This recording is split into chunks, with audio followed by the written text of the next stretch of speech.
Tanggal 11 hari Jumat. Oh, lusa. Oh,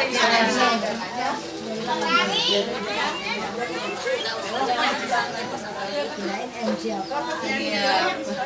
Ya Bu, saya terima ya.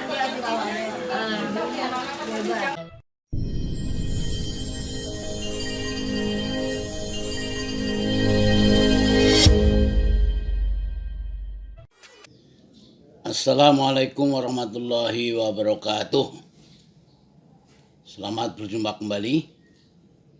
Kita mudah-mudahan selalu sehat, selalu diberi kemudahan, berkelimpahan rezeki, dan terus menjalin silaturahmi.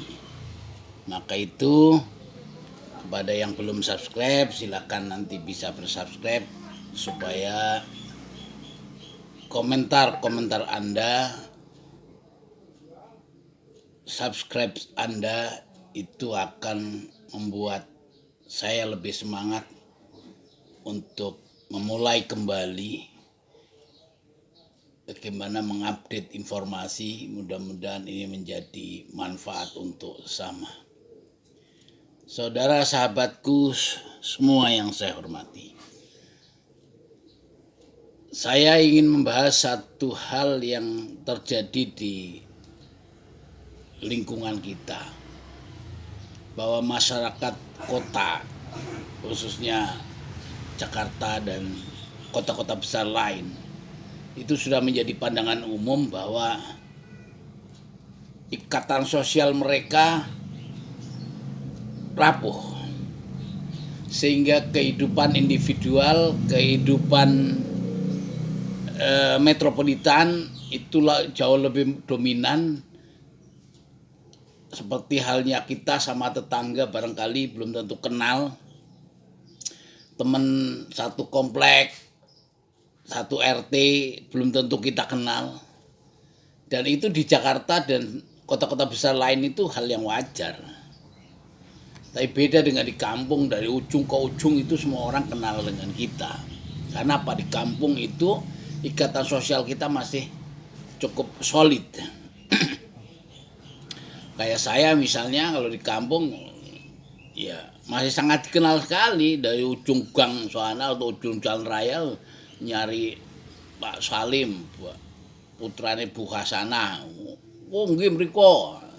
Itu hal yang wajar. Tapi kalau di kota sini kadang-kadang nyari Pak Salim, udah sampai depan rumahnya aja orang nggak ngerti gitu. Karena memang ikatan sosial kita di masyarakat rapuh. Maka itu sangat bagus ya. Ini satu fenomena yang saya menyaksikan sendiri, bahwa ada satu hal yang sangat baik dilakukan sebagai tradisi, saya kira, ya ini seperti perkumpulan kecil, seperti halnya arisan, seperti halnya paguyuban. Hal-hal seperti ini, kumpul-kumpul kecil, kalau di malam Jumat masih ada tahlilan bersama atau di Ba'iyah ya. Ini semua mempererat kohesi sosial kita untuk membangun kuatnya kerukunan bersama. Karena apa? Masyarakat itu dibangunkan bukan hanya satu orang, tapi satu orang bercampur, bergabung dengan orang-orang lain yang membentuk sebuah sosial, membuat sebuah kesatuan sosial. Nah, ini kalau hidupnya kemudian saling cuek, ya sendiri-sendiri, nafsi-nafsi individual, tentu banyak hal yang tidak bisa diselesaikan. Tapi karena masyarakat kita, masyarakat yang sangat gotong royong, maka kehidupan sosial yang menyatu, bersatu, kolaborasi, gotong royong itu menjadi sesuatu yang mempermudah kita menyelesaikan banyak masalah. Contoh konkret ketika COVID. ketika COVID itu semua orang takut keluar, semua orang takut berhubungan, semua melakukan social distance, menjaga jarak, bersentuhan aja nggak berani, ketemu saja nggak berani. Di kantor banyak kerja di rumah, pindah ke rumah. Karena apa? Berkumpul tuh nggak boleh. Di bis-bis semua nggak boleh berjarak rapat-rapat. Ya, mall ditutup. Itu warung-warung nggak buka. Susah sekali kita mau makan aja susah. Coba UMKM tutup, banyak restoran tutup. Akibatnya apa? Kita semua mengalami kesulitan semua. Makanya alhamdulillah kita tidak sampai ke lockdown, tapi justru yang terjadi di antara kita itu saling sosial membantu. Ya, waktu saya ceritakan waktu istri saya kena COVID, memang kita menjaga jarak di rumah, kamarnya beda, ruangannya beda. Istri saya di kamarnya sendiri. Saya sudah berpisah dengan istri, anak-anak saya juga semua sudah tidak dalam satu kamar walaupun masih satu rumah. Tapi saya, keluarga saya dikurung di rumah, nggak boleh saya keluar komplek. Pak RT melarang. Ya, sehingga saya pun nggak berani keluar. Masyarakat lain juga sama, tidak keluar. Apa yang terjadi? Ya, banyak orang yang mau cari makan aja susah. Tapi alhamdulillah di lingkungan saya, tempat saya tinggal, itu hubungan sosial masyarakat dengan masyarakat yang lain itu sangat bagus. Sehingga walaupun saya dan keluarga kena COVID tempo hari, setiap hari itu rumah saya pagernya itu isinya makanan atau buah. Karena siapa? Nggak tahu itu ada orang yang membantu saya dan keluarga untuk dapetin itu makanan, dapetin itu buah. Dan pagi-pagi kalau saya buka pintu, itu di pintu rumah itu pagar itu sudah bergantungan, ada nasi uduk, ada pisang, ada buah-buahan dan lain sebagainya. Ini yang saya tidak bisa keluar, yang tidak bisa makan karena semua warung juga tutup. Tapi tiba-tiba semua masyarakat membantu saya karena tahu bahwa keluarga saya kena COVID dan yang terjadi semua RT membantu. Nah, perkumpulan seperti ini sangat membantu. Maka ketika ada masyarakat kita, salah satu dari anggota masyarakat kita itu tidak mau berkumpul, tidak mau main, tidak mau bersosialisasi dengan masyarakat sekitar, tidak mau ngumpul-ngumpul, mesti dia akan dikucilkan. Maka itu hadirnya seperti paguyuban, seperti arisan dan lain-lain sebagainya ini menjadi sesuatu yang sangat penting. Ya, kalau di kampung-kampung atau di masyarakat itu ada tahlilan. Di kampung saya masih ada tahlilan seperti itu. Juga arisan, kumpulan-kumpulan apa lain dan sebagainya, paguyuban terah keluarga, paguyuban seorang sekampung. Pak, ini semua sangat membantu kita untuk terjadinya persatuan, terjadinya gotong royong. Makanya kesatuan dan persatuan sesama anak bangsa ini menjadi sangat penting, apalagi di musim tahun pemilu, tahun politik. Ini kita jangan sampai terpecah hanya karena peristiwa ritual politik 5 tahunan yang akibatnya kita sendiri antar tetangga, antar teman, antar saudara, antar anak, antar ibu, antar suami, antar istri saling beribut, saling berantem. Karena berantem sekarang juga besok 5 tahun akan mengulangi lagi. Masa setiap 5 tahun kita berantem gara-gara politik? Ya. Maka itu kita harus juga menciptakan suasana politik ini ya seperti keluarga aja. Seperti orang misalnya, saya senangnya bakso, istri saya senangnya mie rebus. Masa saya caci maki orang yang beda pilihan karena satu suka bakso, satu suka mie rebus? Ya biarin aja, kita saling menghormati. Oke, silakan istri saya minum dan makan yang menjadi pilihannya. Misalnya mie rebus tadi, saya juga harus dihormati oleh semua orang bahwa saya memilih bakso. Ya, seperti itu. Nah, nanti bulan depan atau minggu depan pengen jajan lagi, gantian juga nggak apa-apa. Saya ganti mie rebus, istri saya ganti bakso, itu biasa saja. Demikian juga partai politik, ya. Setiap 5 tahun berganti, maka itu setiap masyarakat itu harus tercerdaskan, terdewasakan oleh apa ya, karena lewat pergaulan sosial seperti ini.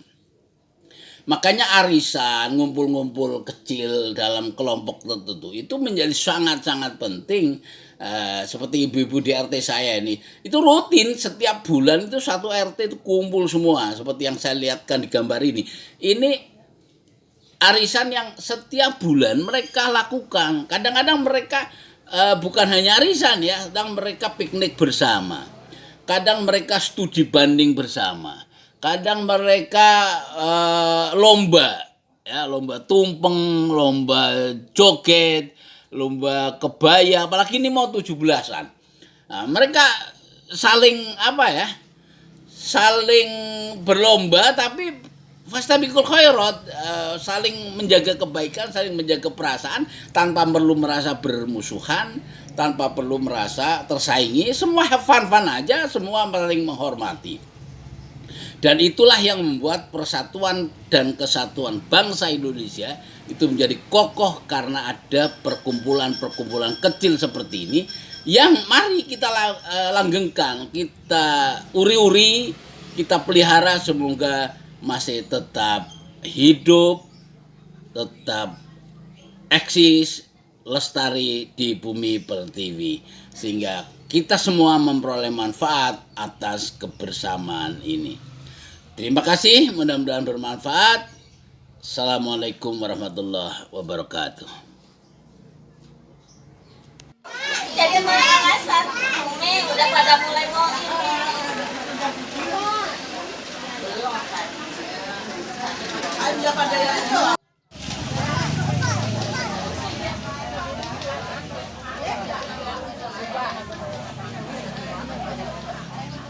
Saya Ahmad Khairul Salim memperkenalkan kepada Anda pupuk organik cair merek Terompah Kiai.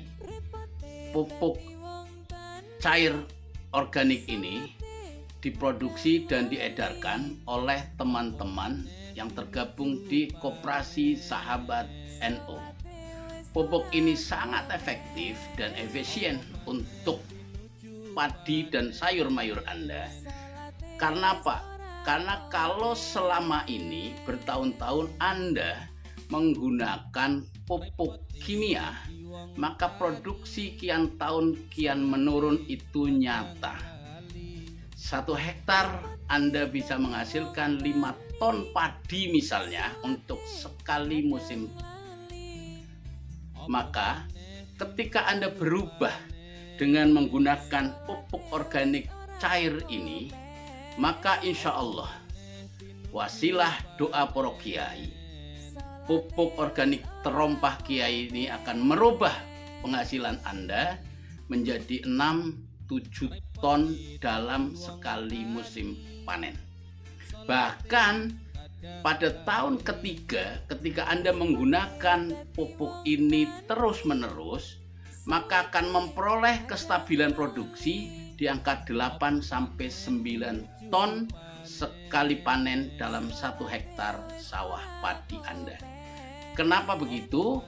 Karena berdasarkan hasil riset dan demplot kita pada tahun-tahun terakhir ini, tanah Anda yang sudah menggunakan pupuk ini itu kian tahun kian subur. Unsur hara semakin banyak sehingga gembur, produktivitas akhirnya sangat meningkat. Buat Anda yang ingin menjadi bagian dari bisnis ini, silakan menjadi reseller, hubungi kami. Kami siap bermitra dengan Anda untuk mengembangkan bisnis ini di kota-kota Anda. Dengan cara begitu, maka ini usaha dan ikhtiar kita untuk menjadi bagian dari usaha meningkatkan ketahanan pangan nasional kita, dan dengan wasilah ikhtiar ini Mudah-mudahan keluarga kita, masyarakat kita kian sejahtera karena produktivitas yang kian menarik, kian meningkat. Pupuk cair organik terompah Kiai cocok buat Anda.